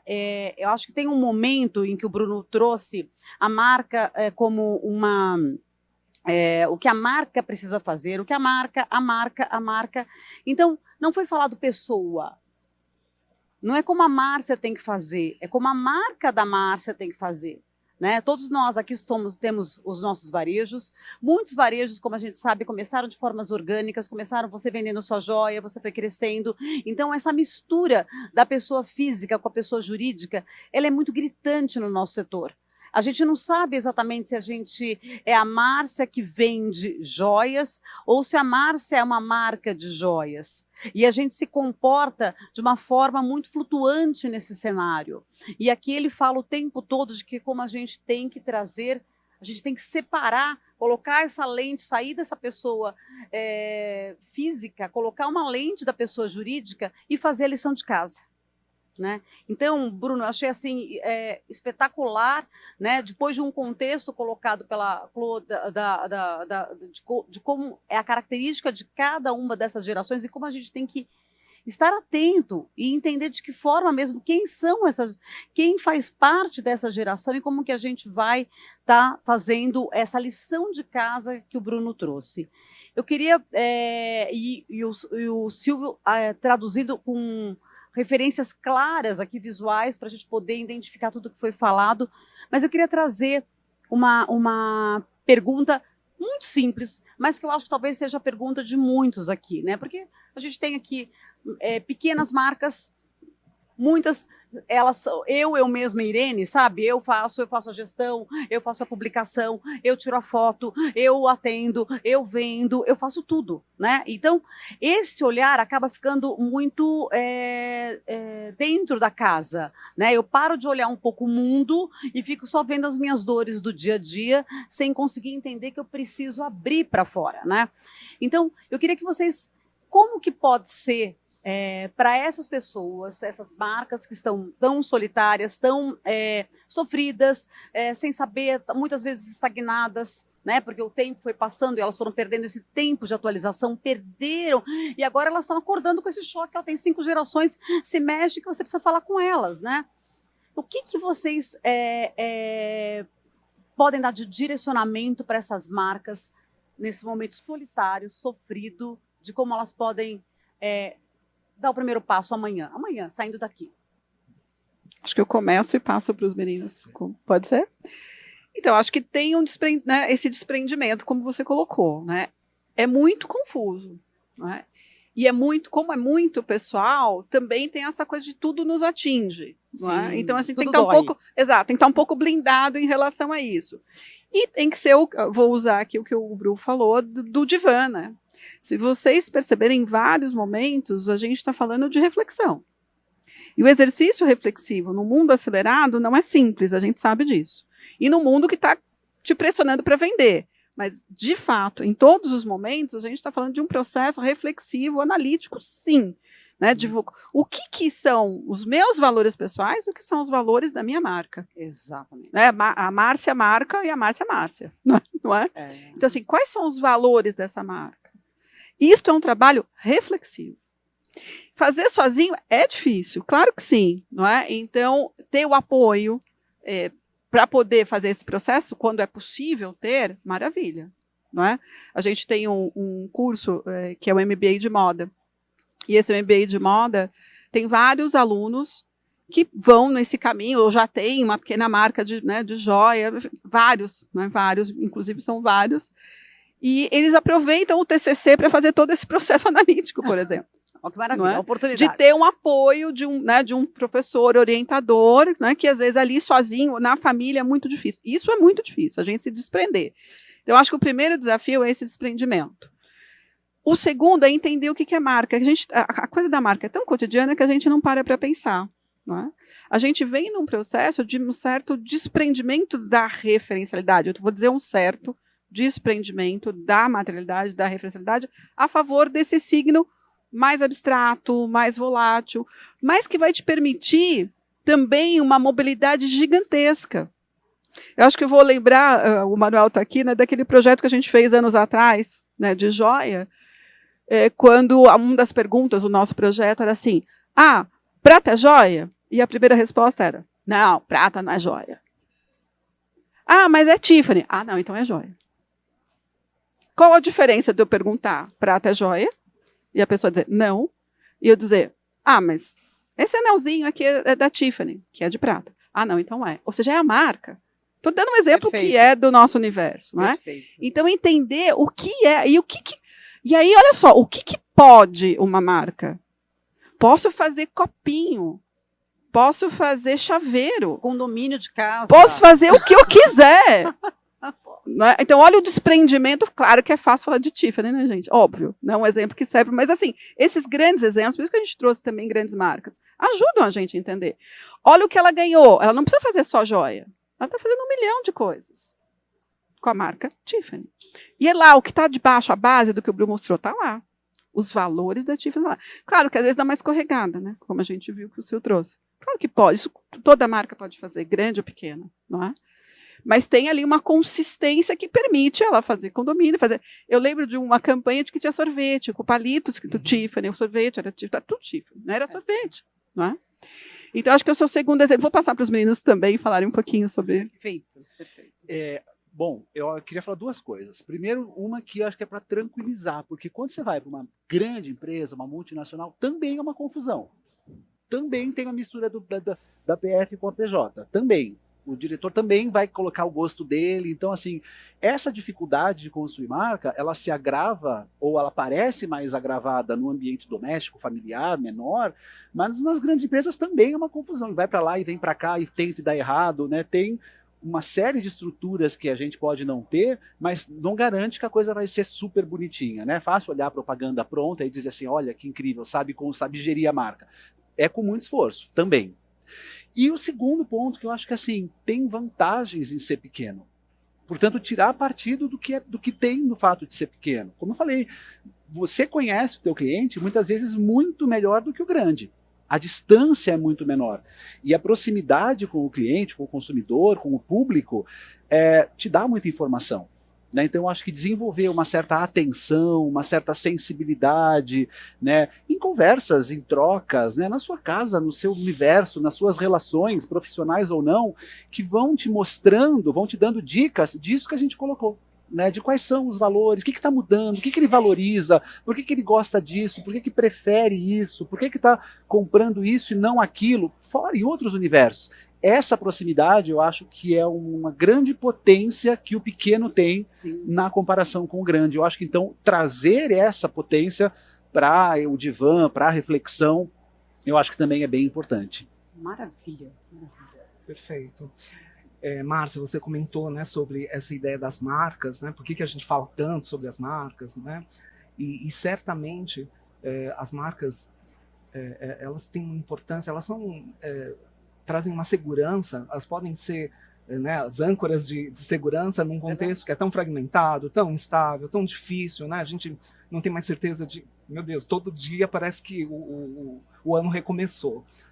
E nesse sentido, eu acho também, dentro do que você está falando, eu acho que é muito importante a gente olhar para fora, o cenário, né, para criar repertório, para entender o outro, para entender as novas gerações, as novas tecnologias. Tudo isso está certíssimo, mas isso tudo é para justamente nesse momento de auto-reflexão, né, esse momento terapêutico, né, todo mundo tem que estar bem terapeutizado, e as marcas também, né, de você entender realmente quais são as suas certezas. Né, as pessoas estão comprando certezas. Quando a gente compra marca, eu quero ter certeza. Eu não estou comprando inseguranças, eu não estou comprando incertezas, né, eu quero alguma coisa que me ajude, né, que traga um tipo de benefício, algum tipo de solução, né, seja lá qual for, para qual aspecto, né, eu, consumidor, tenho, né, que lidar, né, e como essa marca pode me ajudar. Então, também acho que nesse sentido, né, e a Cô estava comentando justamente, né, do MBA em estética e moda, e a gente tem uma aluna aqui, né, a Marina, que particularmente fez justamente, né, o TCC dela, e eu acabei orientando em relação à marca dela, né, de joias. Estou super feliz de você estar aqui e estar colocando em prática o processo que a gente né, a gente teve ao longo da confecção desse TCC, né, o que mais me chamou a atenção e me fez lembrar a partir da sua fala foi justamente como foi importante resgatar a história, né, desse designer, desse criador, dessa pessoa, né, que é a marca no momento zero, mas que vai deixar de ser. Né, no sentido de que a marca ela vai ser construída na relação. A marca não é mais da pessoa. A partir do momento em que você lança isso para o mercado, né, essa marca ela vai ter vida própria, no sentido de que as pessoas vão fazer com a marca o que elas conseguirem e quiserem fazer também. Então é muito importante, eu acho, que você ter essa certeza, né, da sua trajetória, no caso desse trabalho especificamente, puxa vida, não é só essa pessoa, né, é uma pessoa cujos avós já trabalhavam com jovens. Então tem uma história, uma narrativa que precisa ser valorizada, porque isso vai ser muito importante para trazer segurança e para trazer justamente os significados que cada consumidor vai procurar em cada uma das marcas. Sensacional, gente. Eu estou extremamente inspirada com toda a fala que eles trouxeram, porque eu já vou sair daqui com a cabeça a milhão, pensando em 1000 coisas. Eu espero que vocês também saiam com essa reflexão. E eu falo que talvez o que mais me dê de entusiasmo em escutar o que vocês trouxeram é o possível movimento que a gente vai gerar para o nosso setor, que precisa, sim, precisa ser oxigenado, ele precisa ser reciclado, repensado, ele precisa passar por uma atualização, por um engajamento com a atualidade, para que a gente volte a ser desejado, né? Eu tenho o elemento joia, ele vem perdendo espaço por uma negligência, principalmente no mercado nacional, por uma negligência nossa. Né? Então, a nossa responsabilidade é fazer uma mudança para que a gente possa voltar a ser relevante como um produto pertinente ao tempo atual. E eu acho que o que vocês trouxeram é uma ferramenta que eu aconselho que todo mundo escute e releia e várias vezes o que foi dito aqui hoje, porque aqui tem mensagens muito preciosas, direcionamentos muito valiosos para uma mudança. Então, queria agradecer demais. Eu queria saber se alguém quer fazer alguma pergunta. Seria importantíssimo a gente ter alguma contribuição. Manuel, gente, vai vir pergunta boa. Bom dia a todos. Uma questão que ficou muito martelando na minha cabeça, Silvio, Bruno e Clô, é que se a gente puder fazer uma hierarquização de condutas ou de percepções, melhor dizendo, a gente vê o extremo poder do discurso, da narrativa, da organização dos valores e, portanto, do tom de voz. Então, no mundo fluido, no mundo de desmaterialização, você diria que os elementos materiais, a joia em si, tem menos valia hoje do que já teve há muito tempo atrás, em função da importância extrema da questão da comunicação, da narrativa, dos benefícios intangíveis que esse produto vai trazer e que, portanto, a gente deveria devotar muito, muito mais esforço nessa estratégia de comunicação mais ampla para enfrentar um mundo fluido do que preocupado demais com o produto intrinsecamente falando, os materiais. Claro que tudo tem que ter o produto no fim, né? Mas não adianta ter o produto se não tiver comunicação. Eu quero dizer isso. Nessa hierarquização, você pode ter um produto maravilhoso, mas se não tiver uma comunicação adequada, se não tiver uma narrativa, se não tiver uma estratégia de comunicação para esse mundo atual, ele não vai vender, ele não vai ter sucesso. Sim. Você deu a palestra já, Manuel. Você fez a nossa síntese, não é? E no caso da joia, a gente pode falar um pouco mais, é mais gritante ainda. É mais gritante ainda. A gente está sob o domínio da visualidade, como o Bruno falou, não é assim, ainda que o nosso olhar seja tátil, etc, assim, a gente está sob o domínio da visualidade. E a diferença entre duas joias, do ponto de vista de conteúdo intrínseco da sua materialidade, é muito difícil para um leigo. Sim. É muito difícil. Então, nesse caso, mais grave ainda, né, a ênfase que a gente tem que colocar em todo esse universo, como o Manuel falou, de intangibilidade, que a gente podia sintetizar que é a marca. É muito difícil você olhar e falar assim, isso aqui vale 5, isso aqui vale 50. É ou não é? Vocês são da área, enfim, tá? A gente que não é, a gente olha e fala, nossa, é isso mesmo? Esse aqui é 5, esse é 50? Não é? É muito difícil, muito difícil. Então, intrinsecamente, é muito difícil. O que é muito mais palatável? O universo marcário. Esse universo da comunicação dos valores, do posicionamento, das linguagens, isso eu consigo me engajar muito mais e perceber a diferença entre as marcas. No caso específico da joia, há produtos que isso não é tão gritante, mas assim, a marca, ela, se a gente falar de uma hierarquia, ela cresce em importância. Sim. Esse desprendimento da referencialidade. Se a gente olhar, sei lá, a gente tem marcas no Brasil, vamos pegar essas grandes marcas, estão aqui há 100 anos, 90 anos, são marcas que estão há muitas décadas. Se a gente pega uma comunicação de 100 anos atrás, era totalmente referencial. Era o dentifrício Colinos mata os germes da sua boca. Alguém pode imaginar um creme dental falando isso hoje? Ninguém vai querer lembrar que tem germe na boca, pelo amor de Deus, não é? Então, assim, era referencial, era produto, se desprendeu. E a joia, até pelo que ela significa, essa prisão na materialidade, realmente dificulta, não é? E não é que a gente tem que abandonar a materialidade, evidentemente que não, mas a gente tem que se abrir a esse universo de construção desse mundo das marcas. Se vocês quiserem comentar, enfim. Eu acho que concordo integralmente, né? Eu acho que sim, né? A resposta é essa mesmo, sim. Porém, eu acho que às vezes, concordando também com o que a Márcia disse, às vezes falta uma dose de ousadia da nossa parte, né? Porque se a gente for pensar, a joia é um mercado muito tradicional. Puxa, será que não é tão tradicional, por exemplo, quanto cerveja? E você encontra uma diversificação gigantesca. E você agora é a onda do sem álcool, mas já teve a onda do puro malte, já teve a onda das artesanais. Me parece que também falta uma dose de ousadia em mexer nesse produto de um modo que ele parece completamente novo, ele sugere muita novidade, mas no fim é a mesma coisa. né? Aquela mistura daquelas 3 coisas que gera aquele resultado. Mas tem uma experimentação, tem uma sugestão de inovação. E tem movimento, tem né? movimento, Tem novos movimento. contextos. Então é cerveja para noite, cerveja para o dia, cerveja para casa, cerveja para rua, com um amigo, com família. Você vai fazendo crescer aquilo, né? Mercado automobilístico, puxa, pode ser mais tradicional, pode ser mais conservador, pode ser... Onde está a inovação? Está no detalhe, está no... Claro, agora com a questão dos motores a coisa muda neste momento, mas por quase um século.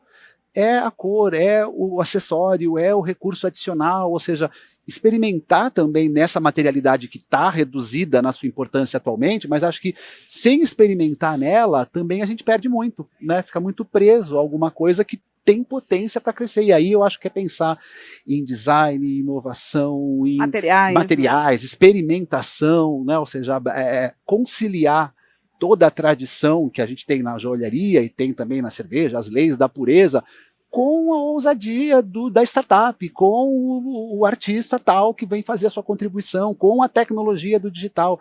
Fazer essa junção também, do ponto de vista do concreto, eu acho muito importante. Eu acho que, só complementando, materialidade pode ser muito importante para trazer mais confiança, para trazer mais segurança, né? Ou seja, a gente tem uma ascensão também de muitos objetos materiais que não seriam mais necessários. Então, por que as pessoas estão comprando tanto disco de vinil, né, Márcia? Pois é. Né? A gente não precisa mais de disco porque a gente tem o Spotify, mas cada vez mais pessoas compram vinil porque tem a sensorialidade, tem o tátil, né? Tem o visual, né? Ou seja, a gente quer outras experiências. Tem um fã, tem um divertido. Sem dúvida. Você quer colecionar, você quer ter em casa. Né? Então, lógico, quanto mais a gente tem a virtualidade, né, a gente consegue trazer outros significados para a materialidade. Eu não preciso do disco necessariamente porque é a única forma, né, de ouvir a música, mas eu quero para outras coisas que são importantes para mim também. Né? Desculpa, Crow e Bruno e Silvio, e vocês tocaram uma coisa que eu acho que deveria ser falado aqui. A questão dos ritos mudou e dos significados de forma muito contundente. Nós estamos nos significados muito antigos. Quais são os novos significados que nós devemos perseguir no segmento de joia? A gente tem que... É uma pergunta simples, né, Manu? Trouxemos os melhores para ter resposta para coisas difíceis. Mas essa não é tão simples. A gente precisa estudar. Não é? Nós não somos o segmento. Mas acho que uma partilha com vocês, a gente conseguiria ter respostas muito mais concretas, não é? Alguns segmentos que estão mais no nosso cotidiano de estudo é muito mais simples a gente falar, não é? Mas quais são os novos significados? Eu acho que a gente passa por esse processo de entender a relação joia, objeto concreto, material e marca. Eu acho que isso é um aspecto que realmente precisa ser enfrentado. Não é? Que a gente precisa entender esta relação nas diferentes jornadas. Quando a gente fala de joia, a joia começou a enfrentar um pouquinho a dimensão, por exemplo, mimética, não é? Esse contexto, esse mimetismo, porque o desejo é mimético. Né? Eu estou usando um conceito mais complexo, trazendo a antropologia, a psicanálise, etc, etc. Mas, enfim, a gente deseja o desejo do outro, não é? Enfim, e a moda tem isso muito mais claro do que a joia. E que no Brasil é fortíssimo, essa questão do mimetismo, número 1 do mundo. Número 1, nós estamos lá, né? Primeiro, não é? Somos nós. Então, assim, a moda, eu acho que é uma referência para a gente importante, porque a moda contextualiza. Por que a Shein está fazendo? Não só vendendo roupa barata, mas está mostrando como usar. Está o tempo todo colocando aquela blusinha, vou pegar o exemplo da blusinha, né? A blusinha num contexto de uso. Olha aqui a blusinha. Olha essa blusinha com essa saia, com esse brinco, com essa biju, com essa bolsa. Nanana. A joia começa a fazer isso há muito pouco tempo. Porque a joia, quando se mostrava, tinha uma dinâmica de catálogo. De catálogo, ou seja, põe o produto... Ou catálogo ou museu, né? Era catálogo, era museu, exato. Eram as duas grandes metáforas. Como é que a joia se mostrava? Como catálogo, como museu. Então, assim, a narrativa... trabalhando essa dimensão do desejo mimético, é algo que começa, sei lá, quantas Feninhos atrás que a gente começou a ver isso? 2, 3. Estou falando aqui do nosso, não é? Do nosso meio. Eu acho que também entender que são outros, mas são outros junto com os tradicionais, né? Então acho que tradição, perenidade, pertencimento, isso continua, né? Vai continuar porque são valores caros à humanidade, mas entender que dá para identificar novos valores. Eu não consigo não, por exemplo, pensar no que a marca Chivas de uísque está fazendo, trazendo um imaginário de periferia para uma marca que vai, portanto, falar de valores novos que a gente não enxergava no universo habitual, por exemplo, do uísque, e que está sendo trazido para esse universo da periferia. E dos aí, rappers, né? Dos rappers, da congregação, da celebração, da superação. É identificar isso novo, né? Ninguém imaginava que o uísque ia representar isso. Parecia aquela coisa, né, da seriedade, né, da diversão sisuda. Falava de cavalheirismo. Olha que conceito, né? Cavalheirismo para chegar no rapper hoje. Tá lá também, mas agora tá também essa questão dos meus, os nossos, que cresceu, que superou. Então acho que é identificar e colocar. Também tem esse ponto. A marca tem força e autoridade para dizer para as pessoas: olha, agora o uísque não é mais uma questão só de cavalheirismo, é cavalheirismo e orgulho da tua origem, por exemplo. Então tem que sacar, identificar e dizer para as pessoas. E agir, né? E agir. E agir. Gente, é assim, espetacular tudo isso. Eu quero agradecer imensamente. Não sei se tem mais. Opa, temos uma pergunta. Ali, Patrícia. Patrícia de Belém, hein, gente? Ó, essa pergunta vem de Belém. Oi, bom dia, tudo bom? Bom dia. Hoje o Brasil, o mundo todo, ele fala muito sustentabilidade, né? E aqui no Brasil, mais forte por conta da COP30, que já vai existir no segundo semestre, né? E vai ser lá em Belém. Aí eu, enquanto uma marca de uma joalheria no estado, de que forma a gente deve se posicionar?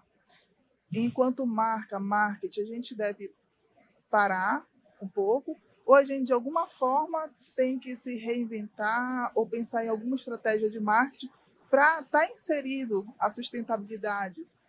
Qual seria uma ideia para o nosso segmento joalheiro, né, tá inserido nesse momento, e que o segundo semestre vai ser, hoje é falado, mas o segundo semestre vai ser bem mais falado. Eu venho com essa pergunta porque lá na minha cidade já está muito forte a questão da COP30. Seria, assim, uma estratégia, o ouro reciclável, alguma coisa assim, que seria um ponto para uma estratégia de marketing para estar inserido no nosso mercado? Posso começar, daí eu passo só um pouquinho. A primeira coisa, Patrícia, que eu acho que tem que tomar um cuidado enorme, é que tem que ser de verdade, né? Então a gente tem que tomar cuidado de fazer um movimento em função de um evento ou depois de uma ação, se eu não vou ter como a minha marca sustentar e comprovar o que ela está pregando, porque essa fragilidade pode dar um efeito rebote assim gigantesco. Então eu acho que mais do que isso, e principalmente com um objetivo de uma COP, é uma reflexão sobre isso, né? É entender a minha marca nesse contexto e como, poxa, será que eu estou sendo sustentável? Eu sou sustentável em algum momento? O que a minha marca está se comprometendo com tudo isso, de uma certa forma? E se eu tenho condições de levantar uma voz e falar, trazer essa propriedade para a minha marca? Então, acho que aqui a gente volta de novo um pouco para esse divã e para essa reflexão, se isso é verdadeiro e se isso é possível para a minha marca, né? Acho que talvez esse seja o primeiro desafio, mas deixa vocês contribuir. Não, eu acho que é isso, né? A gente sempre volta para a questão da reflexão, né? É importantíssimo, mas assim, você, nessa reflexão, se identificar alguma conexão, tem que fazer. Tem que fazer, porque assim, nós vamos estar lá em novembro, né? Nós três aqui. A gente já tem lá um espaço nosso na Universidade Federal, né, do Pará, que a gente vai lançar um livro, enfim, a gente tem todo um trabalho lá em novembro, quem sabe a gente se encontra, não é? Então, assim, tem que aproveitar também. Então, se você consegue identificar nesse processo reflexivo que há uma conexão possível, né, dentro desses grandes pilares da sustentabilidade, que não é só ambiental, ainda que sendo no Pará, no Brasil, o ambiental cresça, não é? Tem outras conexões para pensar a sustentabilidade. E se tiver essa conexão, se tiver verdade nessa conexão, tem que iluminar sim, porque está todo mundo falando que vai ser a COP-Palusa.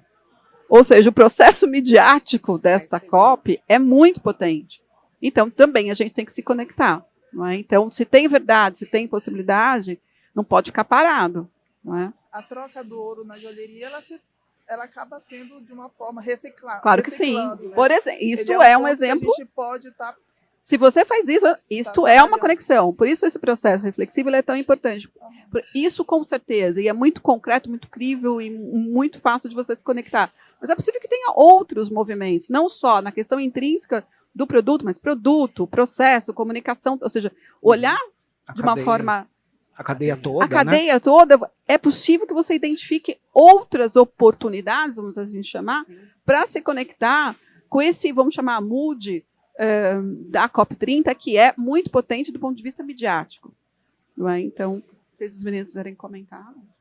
Eu acho que só a questão do que é perene pressupõe menos descarte, e o descarte é um dos vilões da sustentabilidade, por exemplo, né? Ou seja, é entender como o teu produto se encaixa nisso. Estou falando isso porque eu vi recentemente uma campanha que falava em você usar um produto porque ao consumir o concorrente, você desmata uma certa árvore lá, que faz o ingrediente.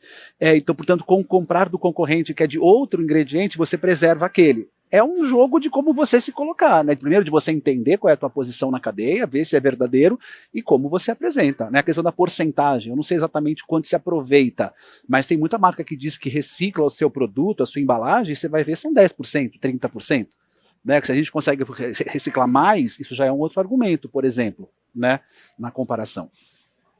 Eu queria fazer uma pergunta. Aqui. Eu sou de São Luís, do Maranhão. Eu comecei a minha vida muito nova vendendo joias, né? E eu tinha uma imensa vontade de criar peças. E quando eu comecei a criar, eu fui fazer faculdade de moda para entender o mundo da moda, como seria isso possível dentro do que eu queria fazer. E eu comecei a criar peças usando materiais não nobres. E hoje eu quero inovar a minha marca usando materiais nobres, como a prata, que entrou no segmento de joias, já há alguns anos vem entrando com muita força, e com um banho máximo de ouro em cima da prata. Então, o que eu percebi desses anos para cá, o mercado de joia no Maranhão ficou muito difícil, muito complicado para a gente. Hoje a gente, infelizmente, está num ranking do estado mais pobre do Brasil. Isso influenciou diretamente naquilo que eu vendia. Eu fui sentindo aos poucos essa influência, e aí eu parti para outro segmento. E hoje eu quero voltar para o segmento de metal nobre, usando a prata, porque eu acho que dentro do meu estado eu vou conseguir ter um avanço maior nas minhas vendas. Então, eu queria saber de vocês sobre esse mercado. Sobre o mercado, você está falando exatamente? Dessa mudança para usar a prata, que eu vou ter que voltar. Eu comecei com a joia do ouro 18, passei para o cobre latrão, e agora eu quero retornar para a prata usando o metal prata e também usando esse metal banhado a ouro. Então, acho que um pouco do que a gente comentou aqui, né, desse valor da perenidade, não é? Porque é claro que, como você mesmo nomeia, é um metal nobre. Não é? Então, a questão da perenidade, até conectando com a ideia de sustentabilidade também. Acho que esse pode ser uma vertente, um caminho de exploração. Né? Ou seja, a materialidade no seu tempo alongado, né? Que a prata vai te trazer e que o metal menos nobre não teria. Então, eu vou falar de uma chave, não sei se vocês quiserem complementar algum aspecto. Eu acho que essa da perenidade é um foco importante.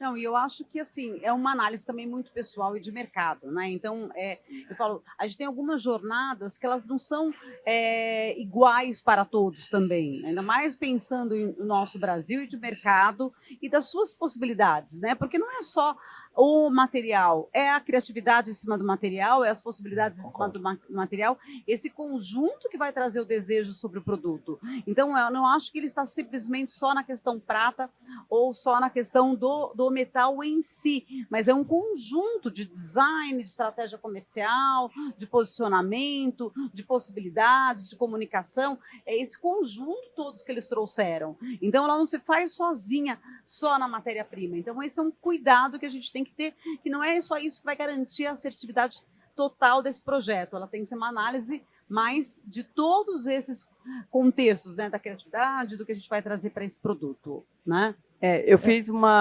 complementando, uma coleção dos lençóis maranhenses, que é o que a gente tem de muito lindo no Maranhão, e a gente deu uma palestra falando sobre isso, e a Clarice, não sei se você conhece, que é da Gemas, né, que ela nos convidou para ir expor uma feira em Paris, porque foi o ano que os lençóis maranhenses entrou como um patrimônio mundial natural da humanidade, né?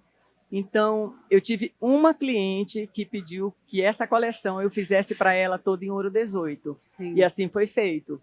Mas só teve um pedido. Então, eu trabalho com outros materiais também. Mas eu estou vendo que a mudança em valores, por ser peças maiores, peças mais robustas, a prata talvez compensasse dentro do meu mercado. Sim. É essa análise que eu estou fazendo. Você encontrou uma oportunidade de expressar um design com volume maior, que no ouro inviabiliza pelo grama do ouro nesse momento, Isso. e uma oportunidade. É perfeito. O caminho do pensamento, eu acho que ele pode ser um caminho, mas ele tem que ser explorado na sua amplitude, né? Como vai ser os canais de venda, onde eu vou estar com essa peça, para que público que eu estou falando, de que forma que eu vou falar com esse público, qual o tema é fantástico, é pertinente, ele traz o regional, que eu acho que é um ponto super importante hoje de explorar, o local onde você está, mas a gente tem que sempre cuidar para não deixar perder esse contexto, para não ficar com um olhar muito míope em cima só de um produto e de como ele está inserido nesse contexto.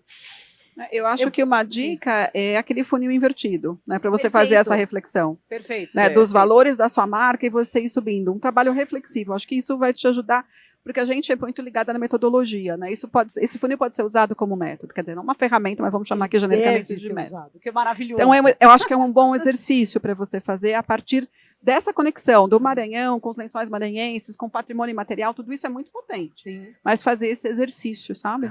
É uma recomendação. E sem perder de vista isso que você falou também do para quem você quer vender, né? Porque uma coisa muito comum no Brasil é essa questão do regional versus o que não é regional. Tem muitas vezes que a gente acha que a pessoa quer comprar alguma coisa que lembre o fato dela ser dali, mas muitas vezes em algum momento o seu público quer lembrar que ele é de fora. Ele quer parecer o que é distante. Agora, mas se eu quero vender para turista, se eu quero vender para estrangeiro, ou seja, pensar estrategicamente também nesse funil, né? O que eu quero fazer com isso, né? Tem uma marca, que eu não vou dizer qual é, mas que passou por isso, criou um produto orgulhoso da sua origem nordestina, de um estado do Nordeste, e fracassou, porque o consumidor falava, por que o meu é diferente? O mundo inteiro tá consumindo outra coisa, e aqui tem um só para mim, ou seja, completamente invertido o entendimento. Então, e novamente, aproveita o fato de você de ser de lá, de ter essa trajetória, de ter essa história, e tira proveito. Só você conhece a relação do teu público com a joia. Muito obrigada. Olha, nosso tempo acabou e infelizmente que eu ficaria horas com vocês, porque assim, o ar até muda com a presença de vocês. Então, eu quero agradecer muito. Eu volto a reiterar que eu acho que todo mundo devia rever e prestar muita atenção em tudo que foi falado, porque tem muito dos elementos fundamentais que eles trouxeram para a gente que vale a reflexão. Silvio, Clotilde, Bruno, muito obrigada. Muito obrigada, Márcia. Muito obrigada. Obrigado.